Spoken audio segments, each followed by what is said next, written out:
Amidst this week's political hustings frenzy, the opposition leader and former army soldier Keith Drew shared a brief exchange. He just said to me that he thought something's got to change, and I said, well, I don't think it'll be in our lifetime, sir.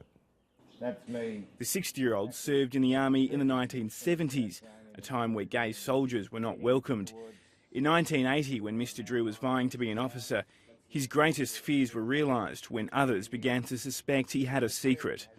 The rumour was spread around my battalion. I knew from there on in I was never going to get a commission. Although granted an honourable discharge, his career ended acrimoniously. After a second career in law enforcement, Mr Drew retired last year and has now made it his life's mission to end what he says is persisting homophobia in parts of the veteran community. Old servicemen now, to this day, despise you. I got thrown out of the Darwin RSL one time and punched by one of their elders. On Anzac Day, Mr Drew laid a rainbow wreath, a move not met by universal acceptance. They asked me who I was laying the wreath for, and I told them it was Defence Gay and Lesbian Information Service, and all the bloke went was, He says the best way to effect change is by educating school children, with a book he contributed to, aptly named Serving in Silence.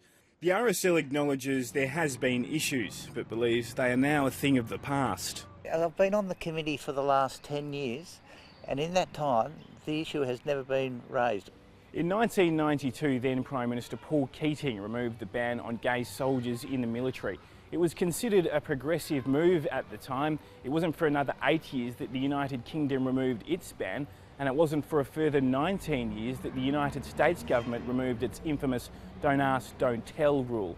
However progressive it might have been, though, Mr Drew believes homophobia has continued in some veteran circles, and it's something he's determined to change. Once serving in silence, now loudly fighting for acceptance. Elias Kluwer, ABC News.